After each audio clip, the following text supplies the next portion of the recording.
Okay. Woo. I think we did it. Took a minute or 5. It did. It We did. fixed the sound problems from last time. Knock Hopeful. on wood. Yes. This is our hoping. I don't know. I think we did it. Our All right. mutual friend Morgan loved he pointed out to me once, I love this. He was saying the implication of the phrase knock on wood is Okay. effectively that the world or something, God, the universe, something is listening to you.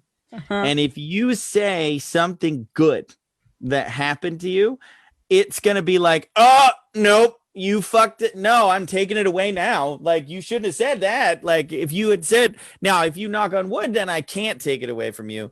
But Yes. the Why would you? implication of this, like, and force of some sort that's like watching you to be like, yeah, oh, you said a good thing that happened to you, now I'm gonna take it away. It's like, wow, yeah, that is a weird ass phrase. Yeah. I usually do knock on head because who has wood around? Well, Yeah, I don't have wood around, yeah. even figuratively, but my head also had head and wood. Wow. Yeah. That happens to work differently for dudes, does it not? Usually I Knock try my to wood. put in the bedroom most of the time, sometimes in the bathroom, I guess, but Wow. Oh my gosh. So hey, this is us. We are we, and here we are.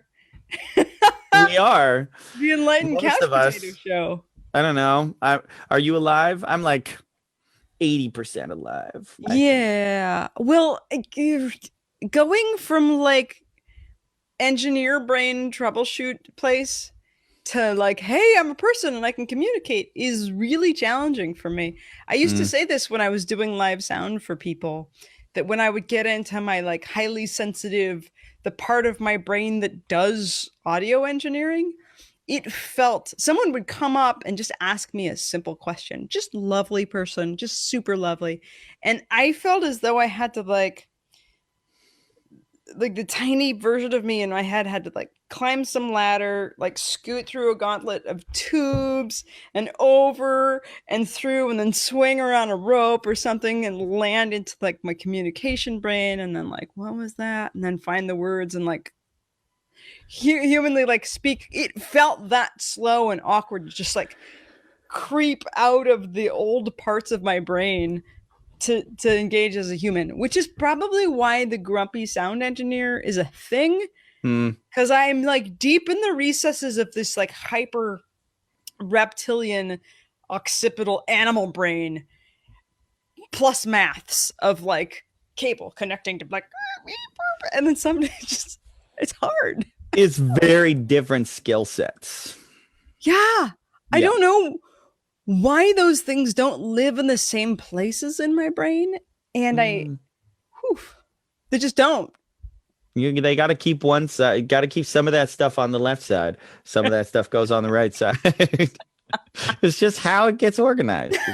Well, and my favorite moment was knowing that brain space and then being a supervisor of a whole gig and then having the sound engineer like in there like boopity bop boop boop mode and like thinking of 12 things on a list and then have a client come up and try to ask them something and they're drooling and they're off. It's almost like that movie with the catatonia. I forget.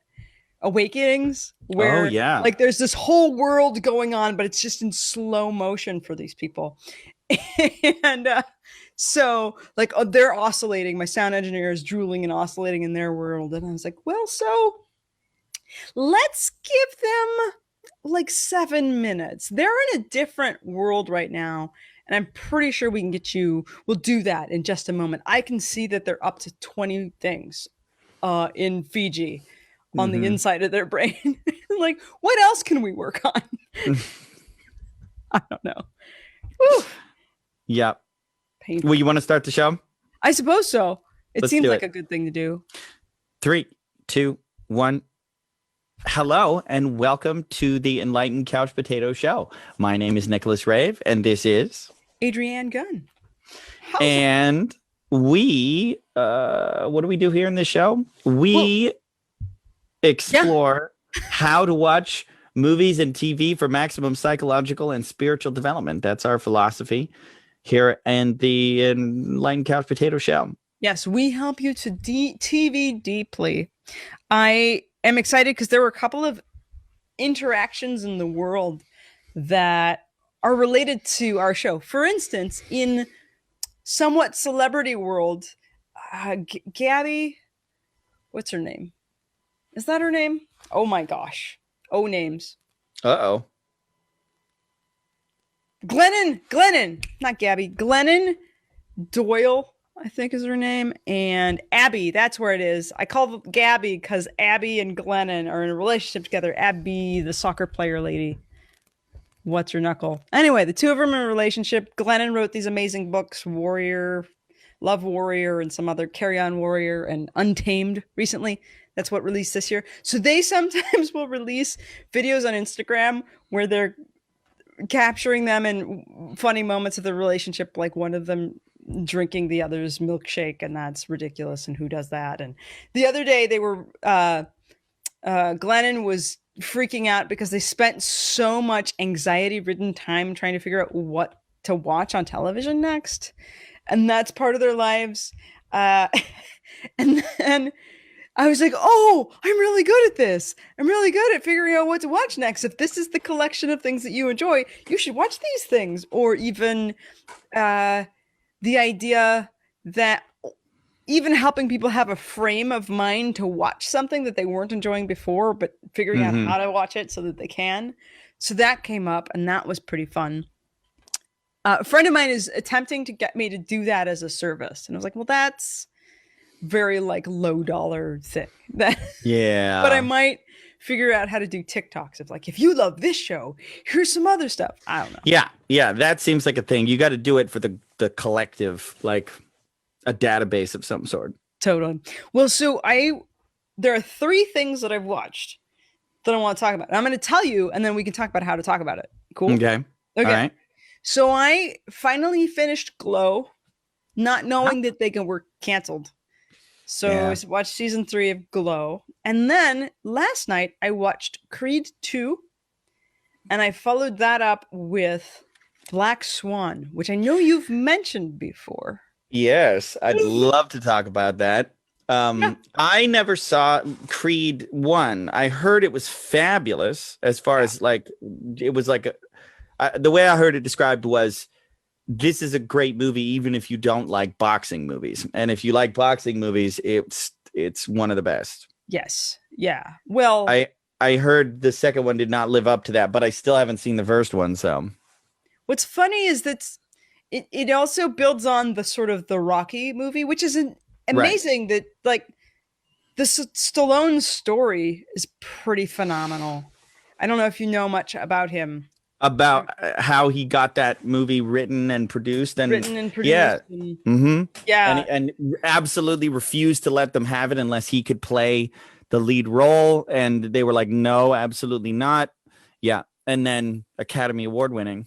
Totally. And it's an interesting thing because what's fun is that, so the Creed movies build into the Rocky world. So they use a lot of the stuff that's going on in all the other Rocky movies. So there's some soundtrack stuff that's going on that harkens back to Rocky's world, and taking whatever Sly has learned now, like modern filmmaking and storytelling, and still honoring what was beautiful about the Rocky movies, plus better boxing sequences. One of the things that always drove me nuts about the Rocky movies was just how that wasn't boxing.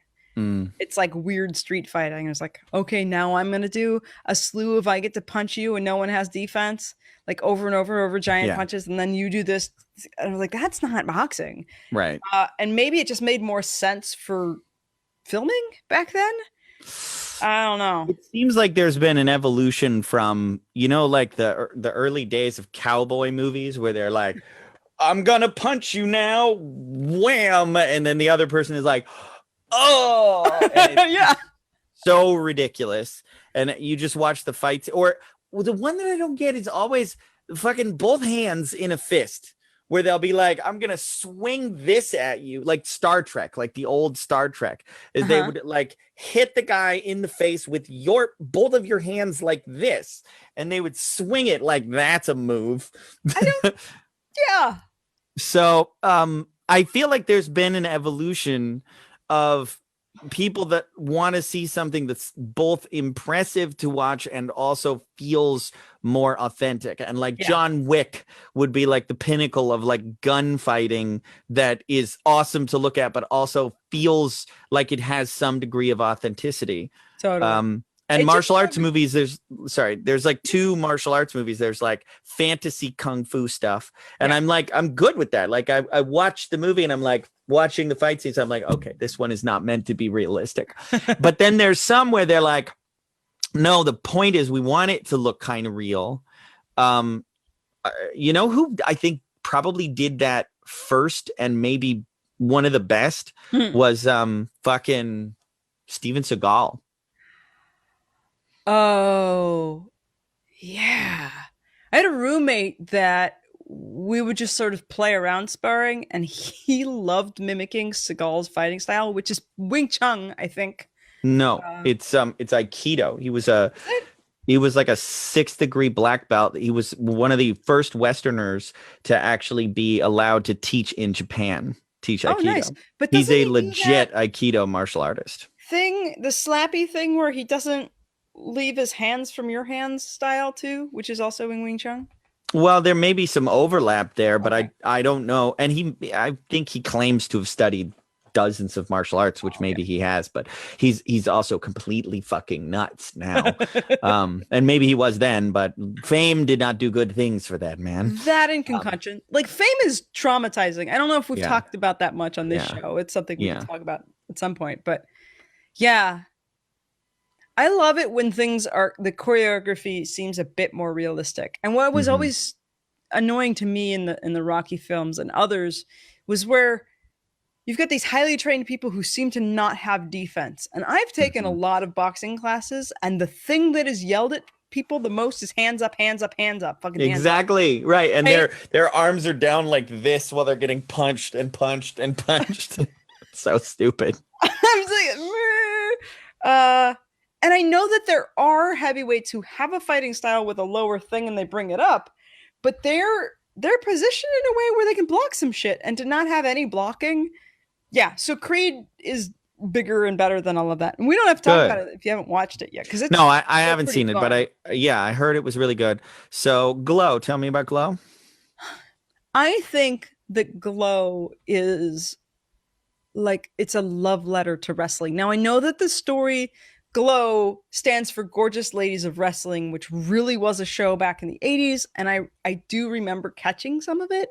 So the show is telling this story of a thing that actually happened, of a horror director, some canned food heiress. He's not an heiress. Like this guy is from canned food money, and he wants to produce a women's wrestling show. And so he finds this horror director who's like available, and the two of them do a casting call for a bunch of actresses, and then they teach them how to wrestle, and they put on this show, and they figure it out. And that's it's really scrappy, and it's funny. And I grew up watching wrestling, freaking loved it when I was little. There was a kid in our neighborhood that all of us were friends with him, mostly because he would always get the pay-per-view wrestling. You've told matches. this story before, I remember. He was sweet. He was a sweet person. And there are always people, before you can pick who your friends are, there are always people that are kind of sweet, and you have to like get into a mood to join them. Like my neighbor kid whenever we would play make-believe, she would always be animals.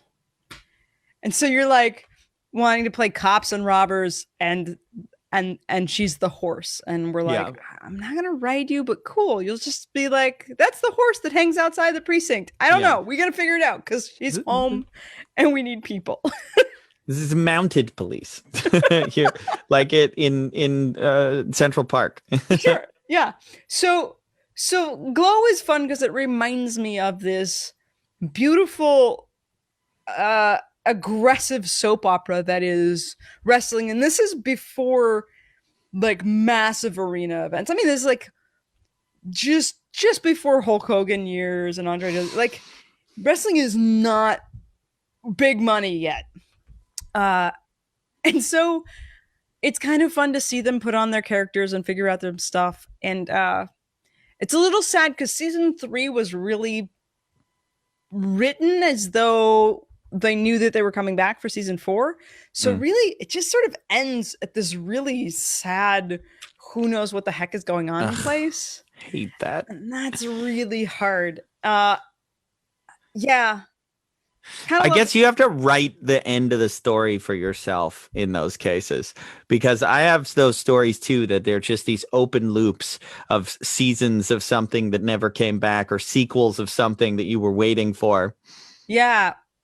I'm not sure why they were canceled. They really actually had plans for their next series. And one of the things that I did read when I learned that they were canceled is that apparently a lot of the actors of color had some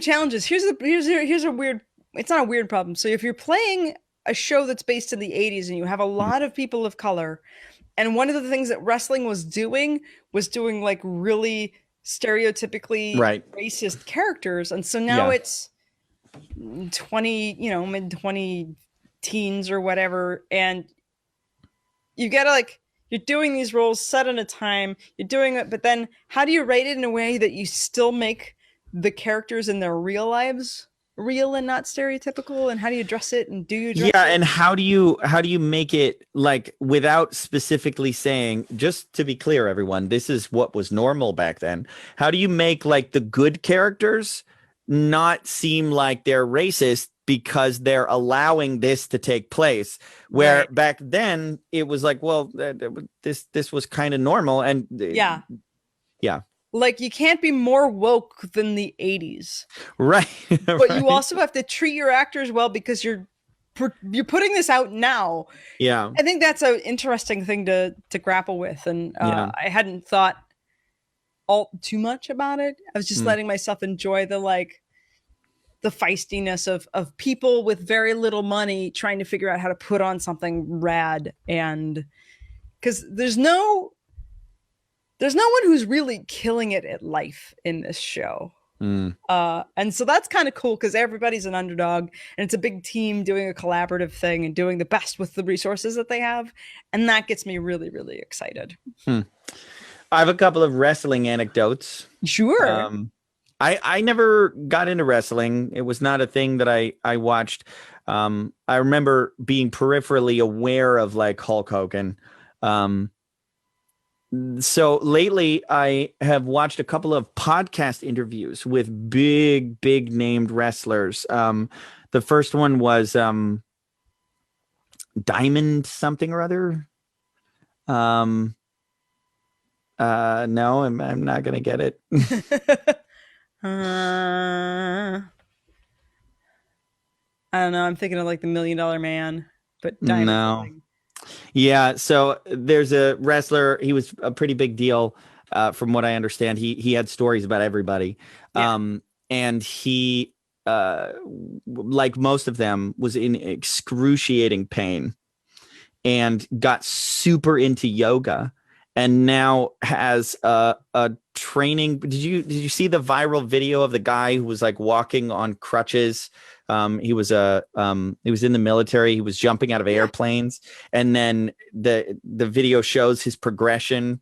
And then there's like the shot of him upside down. He worked with this former wrestler. He was the guy, his program. And when he emailed him and was like, I don't know if I'm going to be able to do the program. I can barely walk. And he started getting on calls with him and coaching him through the process. And that is how that guy had that journey, was because of this.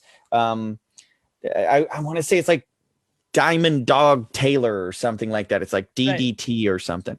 I don't remember. Anyway, whatever. So that was an amazing story. And then he had Jake the Snake on there.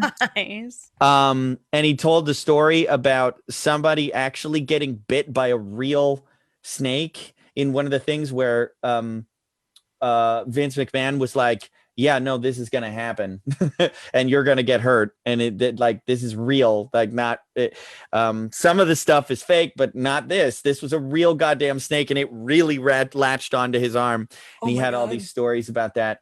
And then most recently it was the Undertaker. Cool. And he was out of character, and he said, and Joe at one point was like, is it weird for you to be here, like, just as you? And he's like, you have no idea. He's like, I was shitting myself before I got here. He's like, it's one of the first interviews, and I'm here talking to you for 2 hours as myself, just telling stories about all this. And because he was in character all the time for years. Anyway, I've been hearing those stories, and like that, it's interesting to me to have a window into the world of the friends that I knew when I was little and the way they felt about it. Because you see some of the adults in these interviews talking about, oh my God, what it was like, and how it's a religious experience for them. Yeah, that makes sense. On a related, oh, go ahead. There's a lot that's very similar in the revival shows to wrestling. Yeah. Like stirring up the audience and getting them in on the story, and the epic comeback stories, or she did him wrong, and so, or somebody stole his girl, and then just getting the whole crowd into it. Man, I always think about opera. Mm-hmm. Like, it feels like opera to me. Like, it feels like that kind of grand epic conflicts between these, and it's being portrayed. Yeah. So on a related note, did you know that Chris Hemsworth has been bulking up to play Hulk Hogan in a biopic, and he is trying to get the 23-inch pythons, as Hulk used to say. Yeah. Oh my! I think that could totally freaking work. I hope they do it. Like, I'm curious what the tone of the movie is going to be, because Hogan's still alive. And I don't know if it's going to be the highs and the lows, or they're going to like kind of whitewash it in the same way they did with the Queen biopic. Like, to me, have you seen The Wrestler? Yeah, no, it's gritty and wow. Love them. I mean, so that hey, did I just smoothly transition into you know who directed The Wrestler?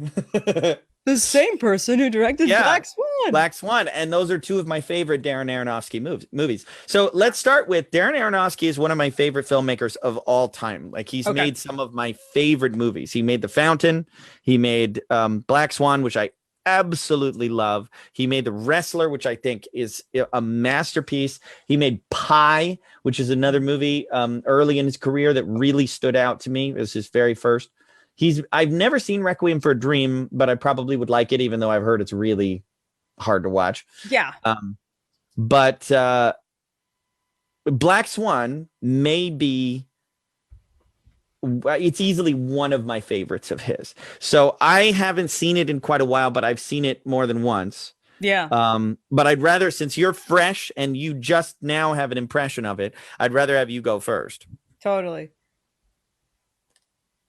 So I recall some conversation that we had where you said something about Black Swan, and then you were surprised that I hadn't seen it yet. And I was surprised I hadn't seen it yet. And it's one of those movies where I'd mostly, apparently, had avoided spoilers, other than that it was like dark or disturbing and like, whoa. There was like some sort of dark mystique around it. And I actually went into, normally I try to like synopsize. Dark Swan is the story of a professional dancer who gets to dance the Swan Queen in Swan Lake. That is the synopsis of the whole movie. That is really the whole plot. And apparently, if you know Swan Lake, the ballet, there's this white swan, and then there's this Black Swan and the Dark Queen or whatever the heck. There's a thing there. So I had no idea what the movie was going to be, and I totally, after it finished and I saw what it ended up being, I was like, this was not at all what I was expecting from the like this idea of this dancer attempting to or relating more or identifying with the darker Swan of this show. Yeah. Like No. I saw the synopsis of the movie and I'm like, that's not what happened. That's not what the movie is about from my Yes. perspective. Yeah. And here I really thought that I was going to watch Natalie Portman as a ballet person being quite deliciously and just growing into more and more evil. I thought it was going to be a super weird, sexually, wonderfully empowering, like cool, like vicious ballet. Because here's the funny thing. I'm watching this movie and I finished it and I was like, I wonder if does this person know dancers at all? Like, there's so much not in this movie about ballet world that I'm incredibly confused. Like, maybe the director is sort of ish close to ballet world, kind of, but I'm like, did this person do any research about these people? Well, what makes you think he didn't? Okay, first of all, all sorts of spoilers. Can we just go from here forth? Yeah, spoilers. Okay. No one is as naked anywhere. That's a thing. Maybe that's a choice. There's just no wandering breasts anywhere. So wait, you're saying normally there is and there isn't in the movie, or there was in the movie? There's just humans who are deeply in relationship with their bodies and movement tend to, at the professional level of ballet, not be that clothed in a lot of spaces. So that's choice. That's other movies capture that. That is a thing. And so here's this particular character who's so repressed. I think that this person is potentially an exception to the rule. Now, like meticulous and perfectionist and OCD works at a level of success where you get to move forward, but to not have malleability in their dancing and be able to work with even small suggestions and shift, that is not someone who gets to be a professional dancer. That's someone who stops at some point or is fired or whatever. But don't you think, like, to me, like, I'm gonna have to go into a little bit of my interpretation. Sure. To me, I felt like that was the point of this cautionary tale. That the cautionary tale is about, to me, what I take from it, is it's about what happens when you take your trauma into art. And then art, like, if you're using this not in a good way, like create art out of your trauma. This is like you're using your trauma to try to get yourself to be better and get to be perfect. And her mother is a significant part of the story, and the way that she fucked her up, and that she basically loses it. There's something about losing yourself in this pursuit of something. Yes. And to me, like what you're saying, like most, or you're saying everyone who would be like that would never get to that level. I don't know. I'm just very like, it seems as though this particular character has been in the company a while. There are tons of parts where you can perfectly execute things and be parts of groups. And that's potentially the story, that this character has a precision of technique that allows her to dance well in group numbers. Fine. Cool. Maybe that person survives that long and can dance professionally because they still maintain their size and technique. And so she's not young either. She's been around a while. So that by her perfectionism as a strategy, she's been repressing a whole lot of life, her own life. Yeah. And so So I was like, I wrote down in Facebook world, I was like, finally watched Black Swan, was not what I expected. And a bunch of people responded. And one of the people that responded was like, they find that they don't like Aronofsky's movies because the characters do not grow or evolve. There's something that like the director takes us through some sort of journey and pokes at stuff, but doesn't have a kind of resolve. And so what I saw that, then I went to sleep, and then I woke up thinking about it again, and I was like, here's a learning that's in alignment with our show. So essentially, if I do the spoiler synopsis, there is a perfectionist professional dancer who is a bit repressed, and something triggers a darker aspect of her personality to begin to show itself in her life, which is fantastic because she's supposed to be playing this role of both a white swan and this dark swan, both motivated by different things. And there seems to be a battle between her dark side and we'll call it her light side, but I don't know that that's really a true way of. And then it's sort of a strange psychological thriller. There's hallucinations that happen, and it's a ride that's a bit tragic. And apparently, the only way that she was able to fully embody or allow this dark swan to exist on stage is to this part of her had to take over her entire body and kill the other, or attempt to kill the other. Then it dances out on stage, and then she dies. So like, it's a weird freaking movie and story. And so I'm waking up in the morning, I was like, here's the thing though. If we think about Jungian shadow work, that there's this way in which when we point at stuff and we say, that's not me, and I'm not that, or we repress aspects of ourselves, our unconscious mind is seeking wholeness. So it is going to allow that aspect in you to grow so you can reconcile and like figure out how to integrate those aspects of your own self. And if you don't, it'll grow like a cancerous extra personality. And here is a parable that is the extreme of this thing. And the problem is that if you grow a part of you that you don't integrate such that you both hate each other, and they like, you can't kill one without killing all, right? And other shows have done this. We were talking about Once Upon a Time. The Evil Queen has a split thing that happens. Killer Frost in The Flash. There are other shows that actually do the integration and healing around this. And here is a parable about, I guess, a cautionary tale of what, I don't know if it could happen.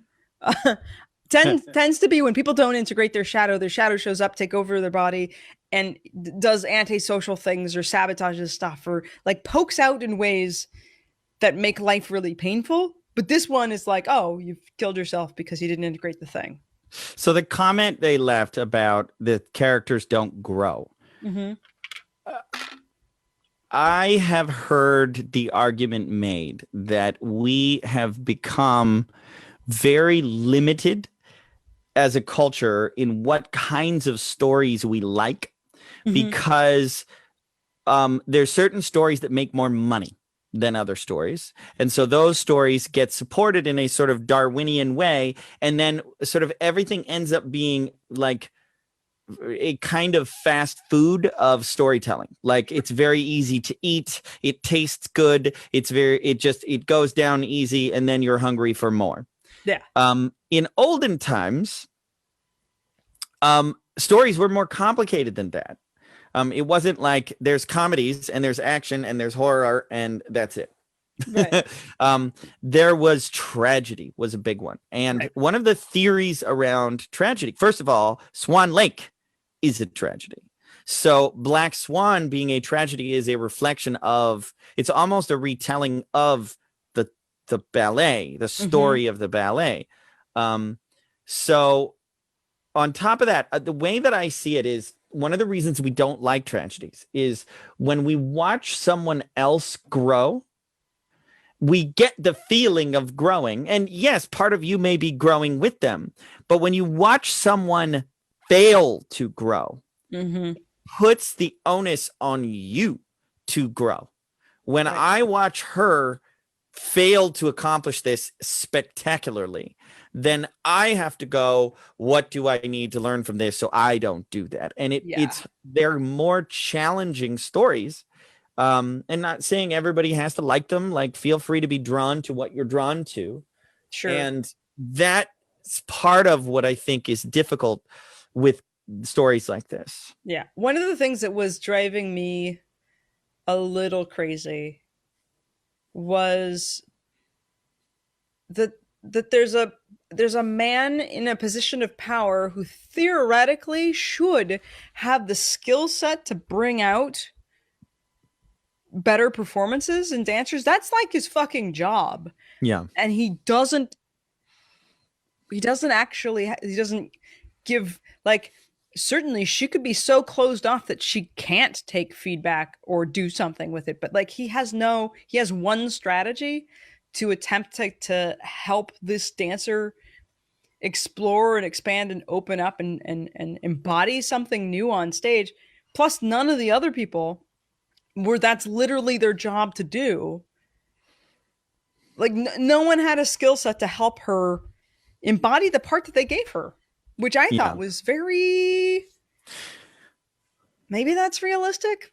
Well, in real life, people like that don't exist in isolation. Like you end up in you generally end up in a toxic environment that supports your own patterns of like in a healthy, supportive team environment like that. It would be one where you are sharing openly and freely about what's going on with you. Mm-hmm. She wasn't being honest. She was like, he didn't know what was going on. She wasn't friends with anyone else there either. And she didn't share with any of them. So you're saying like someone else could have helped her. Well, not if she's so closed off that she's not sharing with anybody.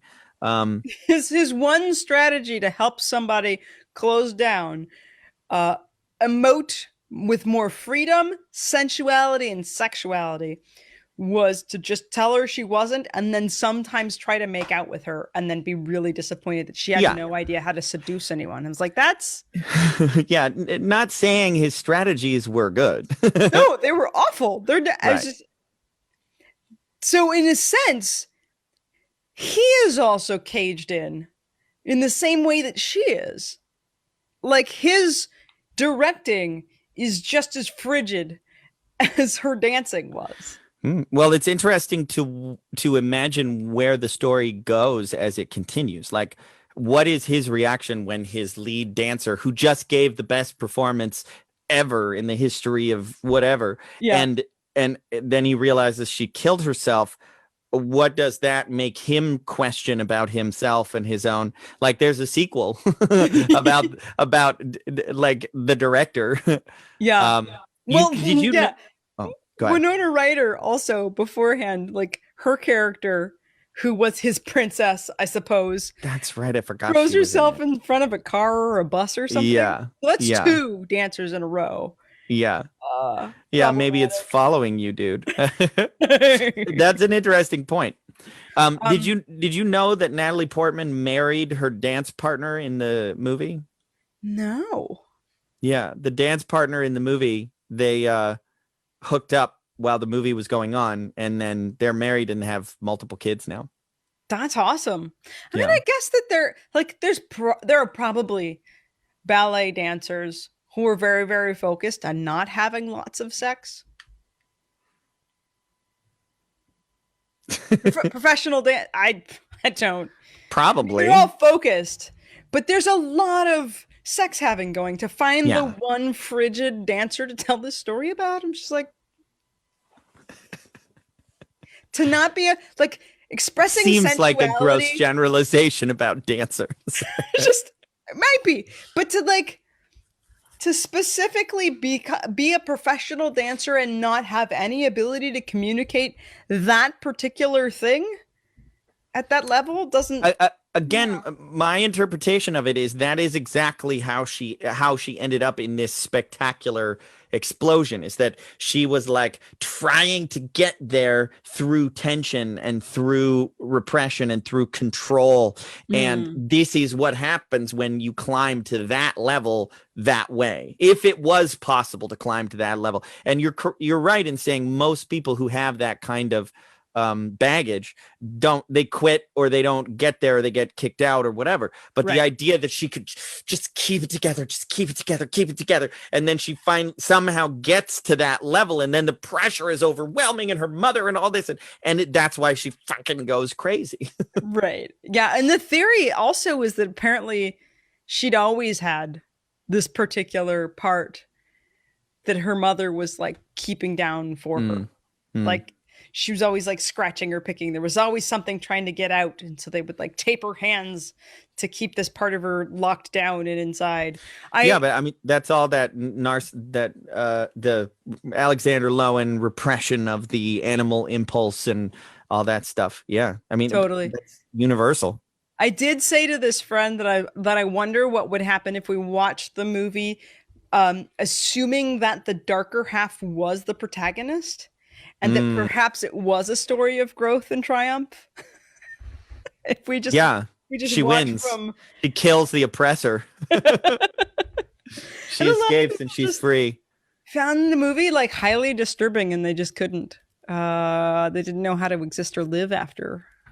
I didn't have that response. Yeah, it's Darren Aronofsky knows how to pull out the stops. Like, that is not a comfortable movie by any means. And I walked away from it going, oh, wow. But I was introduced to the concept of tragedy very early on. Like, I started reading Shakespeare when I was like 13. And not just the fun ones, not just Comedy of Errors and Much Ado About Nothing. I was reading Hamlet and Titus, and these are challenging story structures that we really don't have a lot of examples of this kind of thing anymore. There's an amazing movie with Jake Gyllenhaal called Nightcrawler. Did you see it? Maybe not yet. Let me double check. It's a movie where your protagonist is an antagonist. It's like anti-hero is the wrong word, because that kind of makes them seem charming. It's like it starts out and he's like, you're not quite sure, but he's a little awkward and weird. And by the time you get to the end, you're like, oh my God, we've been following a fucking monster this entire movie. And then it ends. Nice. It ends as he's becoming successful being a monster. And like, these are not feel good they don't make people eat a bunch of popcorn. You're not like, this is great. And they don't, these movies, I mean, Ozark, like you and I both watched that. That's a show where there is growth, but it's almost more just like moving from one crisis to another, and they never have time to grow because the they're 100s like that. Survive. I do have, I got to wrap this up, but I do have one other thing that I started watching that I just remembered. We're still watching Preacher, trying to get through as much of it as possible. Oh my God, it's so fucking good. The climax of season 1 is so good. And then like they just hit the reset button and they're like, okay, next season, totally different show. Oh, weird. It's awesome. I'm so enjoying it. Very dark and amazing. It's like Boys, but less funny.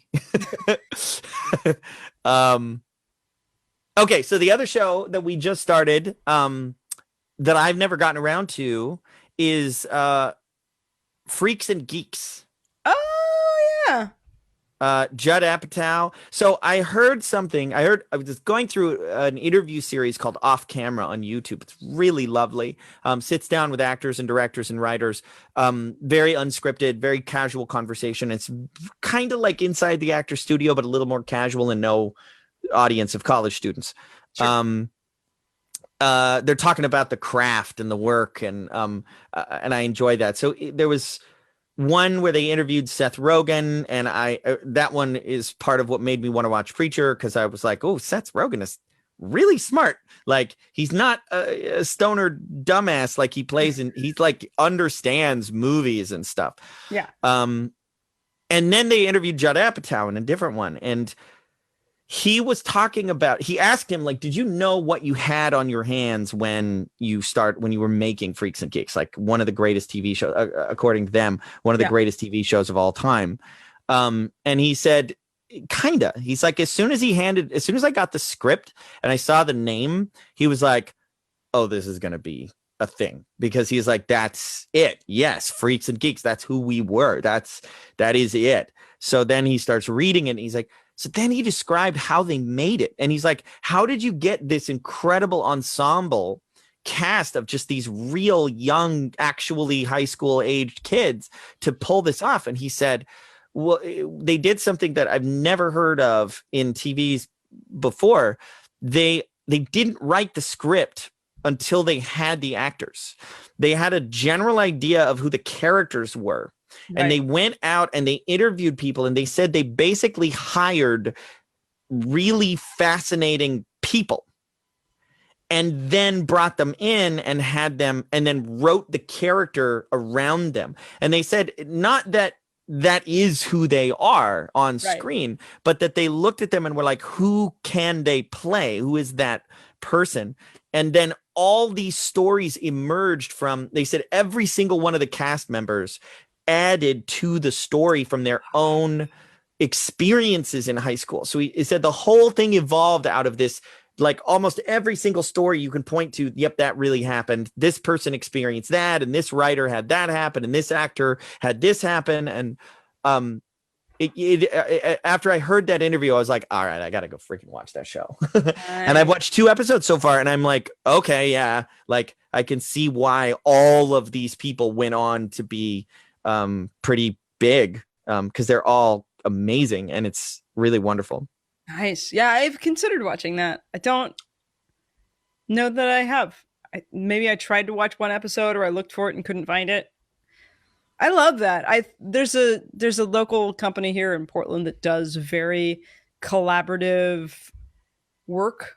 They have their actors tell stories, and like, here's some themes we're all thinking about, and then they write stuff together, and they source local stories of friends and families and something like that. I went to see one of their Christmas shows that was one of those kinds of pieces of work, and I'm like, this is amazing, because it was like edgy and weird and also relatable, because they gathered a lot of true stories over time and then that's wove awesome them together. It's like, more of that, please. Yeah.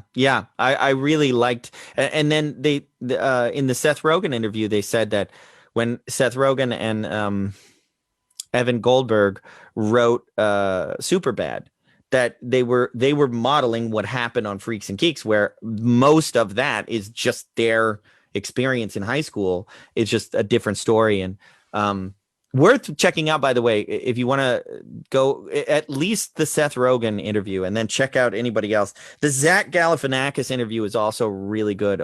It's called Off Camera. If you like those kinds of sit down interviews, the Seth Rogen and Zach Galifianakis one are really good. I do. I like that stuff. Well, yeah, and the interviewer is just very, very soft, and like he knows how to connect. Like you can he seems like he's friends with all these people, which is a hard thing to do. That's an impressive skill as an interviewer. Nice. So I love it. Do we have homework for each other, or we're just going to come back with whatever? Well, you mentioned something about the Marvel series, but I feel like we should save that. Like Sure. we should do that like as a summer project or something. Like we'll go through all of them or something. Do I have anything on my agenda? Oh, I did watch another movie that I'd love to talk to you about for the second time. Have you seen Knives Out? Yes. It came out somewhat recently, a couple years ago. Is it the Christmas one with the vomiting? No. Hold on. Knives Out is a mystery. What is the Christmas one with the vomiting?